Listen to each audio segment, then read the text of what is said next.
খুতৰা শাক ধুই মেলি ভালকৈ চাফা কৰি কাটি লৈছোঁ। মাছ শাকত দিবৰ কাৰণে মাছখিনি মই অকণমান ফ্ৰাই কৰি লৈছোঁ। এয়া মাছ ভজা তেল লৈ গৈছিলে, তাতে মই পিঁয়াজ দিছোঁ।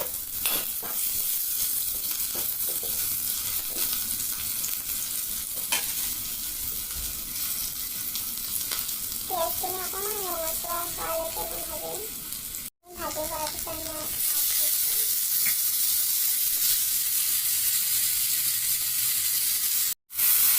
ভালকৈ লৰাই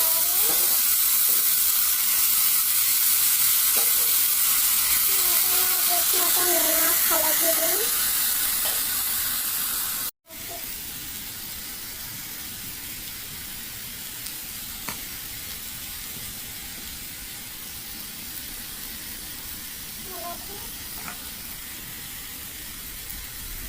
শাকখিনিৰ পৰা পানী ওলাবলৈ ষ্টাৰ্ট কৰিছে। এতিয়া মই মাছখিনি দি দিছোঁ।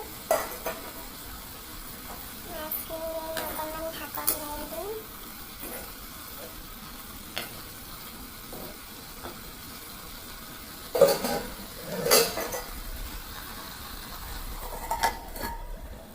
শাকখিনি মই ঢাকনখন উঠাই ল'লোঁ। এতিয়া মই জোখমতে পানী দিম।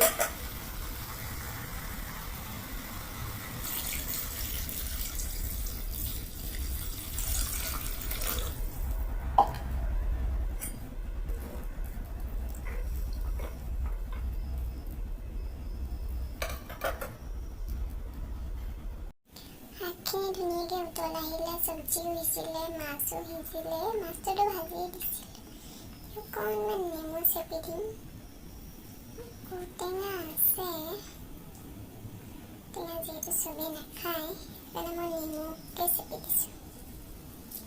আমাৰ শাক ৰেডি, খাবলৈ পৰা হৈ গ'ল।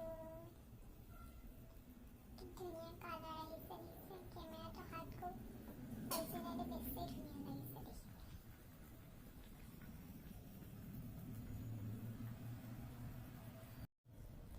শাকৰ জোল আৰু অকণমান চালাড বনাইছিলোঁ ভাতৰ লগত খাবলৈ।